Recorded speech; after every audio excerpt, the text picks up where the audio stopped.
Et nous allons recevoir dans un instant Dominique Thys. Dominique Thys, administrateur délégué à la direction générale de la Maïf, l'assureur militant, président de Solidarité Laïque et administrateur du CGES. Dominique, je vous attends. Bonjour monsieur. Monsieur Thys, bonjour. Bonjour. Je suis Éloi. Bonjour Éloi. Ce sont les internautes. Bonjour à eux. Et je vous donne le micro que j'espère allumer. Je pense qu'à la fin de la journée, je saurai comment il marche et je saurai l'allumer moi-même. Là, nous sommes obligés de demander à Yves. Yves qui est notre gentil réalisateur, notre JR. JR d'ailleurs, vous pourrez peut-être retrouver, JR évidemment l'artiste, que vous pourrez retrouver sur cette Web TV, parce qu'il participe à une conférence, comment les artistes peuvent changer le monde. Dominique Thys, donc vous êtes administrateur délégué à la direction générale de la Maïf, vous êtes président de Solidarité Laïque, Oui. Et vous êtes administrateur du CGES. Oui. Alors, on va démarrer finalement très vite. Quelles sont les valeurs fondamentales d'une mutuelle? Les valeurs fondamentales d'une mutuelle, c'est que, premièrement, c'est un projet collectif. Historiquement, les mutuelles se sont créées parce que des gens se sont regroupés avec une finalité bien précise. L'assurance, la santé, j'en passe. Ils se sont organisés à partir de statuts à l'intérieur desquels ils ont de la parole. Ouais. Et ils ont défini entre eux les moyens de développer la mutuelle qui aussi, en tout cas quand on parle de la Maïf, entre autres, est une vraie entreprise. Quand on dit d'ailleurs Maïf assureur militant, j'ai l'impression qu'on le dit depuis déjà de nombreuses années, mais quelle valeur mettez-vous derrière assureur militant à l'heure actuelle, à notre époque? Je crois qu'assureur militant signifie qu'on ne renie pas notre métier, l'assurance, qui n'est pas très bien vu forcément en France, et que d'autre part, l'adjectif militant veut dire que l'on est engagé dans un mouvement. Pour notre projet, c'est la satisfaction maximale du sociétaire lorsque l'aléa du risque se réalise et qu'il est dans le besoin. Oui. Si vous préférez parler des valeurs n'ont de sens que si on sait les illustrer par des pratiques. Donc effectivement, on peut dire nos valeurs, nous qui sommes du monde de l'enseignement, la laïcité pour nous c'est quelque chose de fondamental. Ouais. Ça se traduit le respect de la personne, le respect de l'adhérent, le respect des autres. Ça se traduit aussi par l'équité entre sociétaires, ça se traduit par l'efficacité des moyens que l'on doit mettre pour lui rendre service. Voilà un ensemble de valeurs, mais il y en a encore d'autres, puisqu'on a, nous, travaillé avec les sociétaires impliqués dans la mutuelle à ce qu'on appelle un arbre des valeurs. L'arbre est un référentiel, il faut toujours illustrer par les pratiques. Quel est le verbe, selon vous, indispensable pour bâtir une nouvelle société? Le verbe indispensable pour bâtir une nouvelle société, vous voyez, je suis en train de développer, ça me permet... je crois qu'il faut y croire. Oui. Je crois d'abord qu'il faut croire que le monde peut changer. Je sais que en ce moment, Stéphane Hessel a du succès. C'est rassurant de voir un homme qui a donné sa vie à vouloir faire changer le monde et qui y a contribué, d'avoir sa santé mentale, son énergie, son espoir, comme si il allait y contribuer. Et il explique aussi, à un moment, je crois, très poignant du livre, quand on comprend, on est en meilleure situation que quand on ne comprend pas, et ce n'est pas parce qu'on comprend une situation qu'on l'admet. Donc on peut très bien comprendre la société d'aujourd'hui, mais c'est pas parce qu'on la comprend qu'on admet qu'elle doit rester comme ça. Ouais. Et donc il faut y croire que ça peut changer. Donc il faut s'engager. Alors une question, une très bonne transition, une question de Maëva. Dominique Thys, à la Maïf, qu'avez-vous mis en place pour favoriser la cohésion sociale? Alors la cohésion sociale, tout dépend si on la prend en les acteurs internes de la Maïf, oui. D'accord, ou bien si on prend la cohésion sociale avec l'ensemble des sociétaires. Je vais partir quand même des sociétaires d'abord. Oui. Tout ce que l'on met en place, c'est vraiment travailler à sa satisfaction.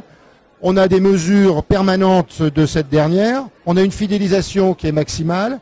On a un public enseignant majoritaire, c'est notre essence. On a un axe sociétal, en plus de l'assurance, qui est accès à l'éducation pour tous.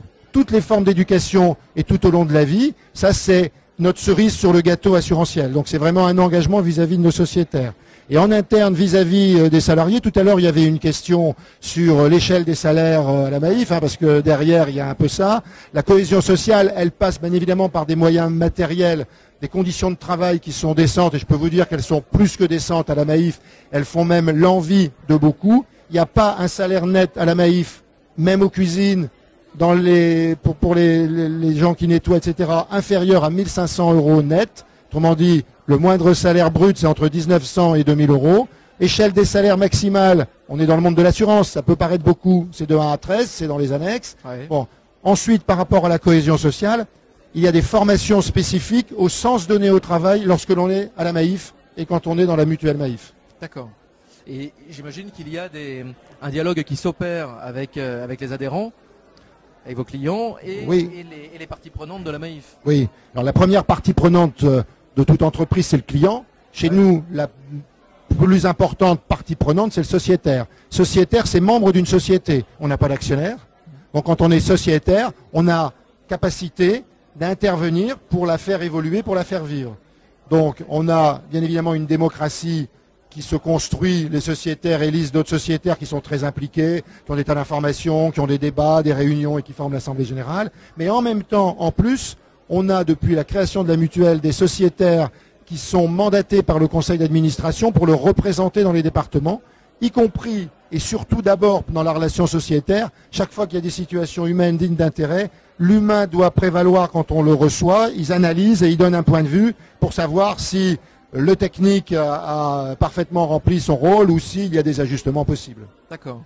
Nous avons une question également qui fait référence sans doute à votre intervention tout à l'heure, donc à l'UNESCO. Entre performance économique et cohésion sociale, quelle place pour l'homme? Ça, c'était le thème de la conférence à laquelle Dominique Thys a participé avec Jean-Marc Borrello, Jean-Guy Henkel et Arnaud Moreau. La question, c'est la cohésion sociale, n'est-ce pas déjà placer l'homme au centre des débats? Finalement, n'est-ce pas dans l'expression cohésion sociale? Si. Ça, c'est une très bonne remarque. La cohésion sociale, c'est faire en sorte que la société a un nombre de valeurs partagées qui permettent de vivre ensemble. On voit bien que le débat auquel j'ai participé tournait autour de l'insertion des publics en difficulté, parce qu'il y a énormément de chômage, comment réinsérer des gens en désespoir social. On voit bien que l'humain guide l'activité. C'est vrai pour les entrepreneurs sociaux, c'est vrai aussi pour certaines entreprises et c'est particulièrement vrai en économie sociale parce qu'on crée des emplois directs par une gestion économique sur lesquels on est bien évidemment très attentif, y compris parce qu'il y a de la concurrence, mais en même temps parce qu'on développe énormément d'emplois induits de par les services qu'on propose aux sociétaires ou par les produits d'épargne qu'on leur propose. Puisque nous, on a par exemple une épargne assurance vie responsable et solidaire et on travaille entre autres avec France Active. Oui. Donc on irrigue des emplois.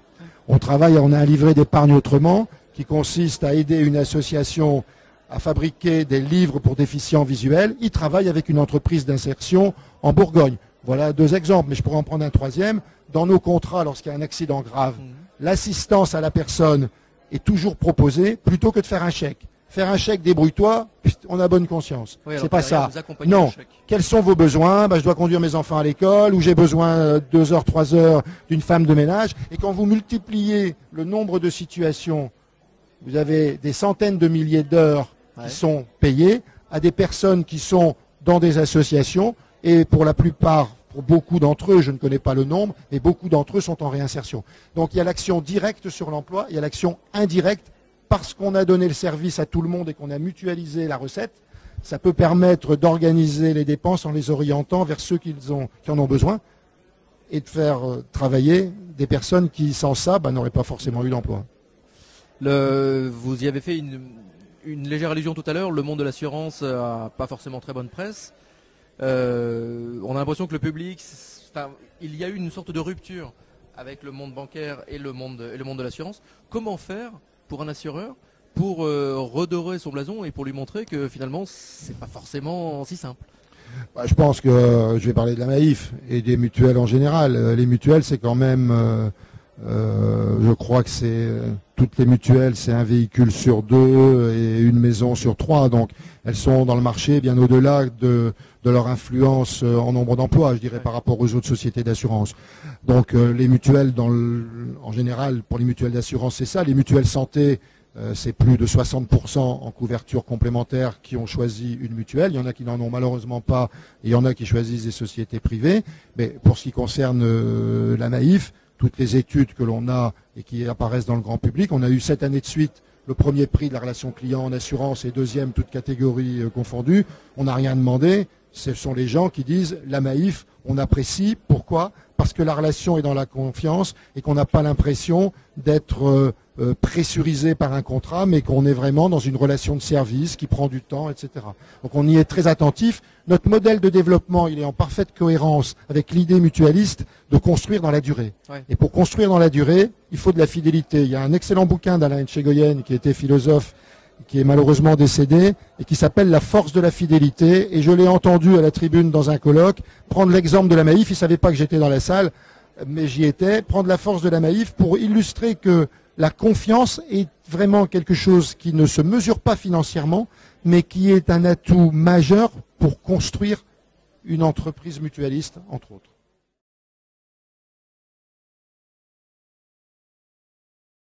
Vous savez, je suis prof au départ, hein, je ne suis pas un assureur. Donc au moins, voilà, il y a une pensée derrière. C'est pas comme ça. C'est pas un discours préfabriqué a priori. C'est naturel parce que vous m'interviewez, mais c'était pas préparé. Je découvre tout. C'est l'esprit Web TV justement. Bah oui, bah c'est ça Internet. Ma dernière question pour clore notre petite interview. Comment faites-vous pour garder votre enthousiasme? Comment faites-vous pour ne pas baisser les bras parfois? C'est une question bizarre. Je me protège. C'est-à-dire que, ça va peut-être con ce que je vais dire, mais je suis toujours amoureux de ma femme et de ma famille et je consacre vraiment du temps à ma famille le week-end.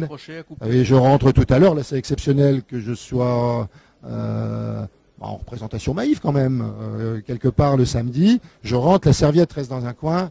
Elle ressort le dimanche soir pour préparer la semaine et je passe du temps avec eux, beaucoup. J'ai une petite fille qui va être là ce soir et on va pouponner. Et ça, je disais tout à l'heure aux deux jeunes femmes qui m'accueillaient, je leur disais, protégez-vous, méfiez-vous du stress et de tous les besoins induits qu'on vous donne pour briller parce que vous allez perdre derrière votre équilibre. Or, vous, votre projet de vie, il est jusqu'à 100 ans, 150, enfin 150 c'est peut-être exagéré, mais il est vraiment à long terme. Hein, aujourd'hui, toutes les courbes démographiques disent, quand on est jeune, quand on a 20 ans, l'espérance de vie est au-delà de 90 ans. Protégez-vous, ne négligez pas votre vie tout en donnant aux autres. Mais la route est encore longue parce qu'on n'est pas totalement encore entré dans une société qui laisse la place au décrochage. Justement. Mais là, vous me donnez la balle et je rebondis. Moi, je suis d'abord un prof, je suis d'abord un enseignant. Si vous croyez que l'éducation coûte cher, essayez l'ignorance. Je crois que c'est Lincoln qui disait ça. Éduquer, c'est pas simplement instruire. Éduquer, c'est apprendre l'ensemble des paramètres de la vie. Et je ne saurais que trop inciter, puisque nous sommes à l'UNESCO, nos internautes à aller sur le site de UNESCO, de taper les 7 savoirs fondamentaux pour l'éducation du futur d'Edgar Morin. Et je crois qu'ils auront un élément de réflexion pour conduire leur vie vraiment au top. Ça, on en parlera demain avec Georges Haddad qui va représenter l'UNESCO pour dialoguer avec vous tout à l'heure. Merci Dominique Thys, merci beaucoup. Merci Éloi. Vous êtes prêté au jeu de la petite Web TV. Naturellement. Donc vous étiez en direct sur Twitter, Facebook, le site d'Ecolo Info et le site du Crédit Coopératif. J'irai voir ça ce soir. Population. Au revoir. Au revoir, merci beaucoup.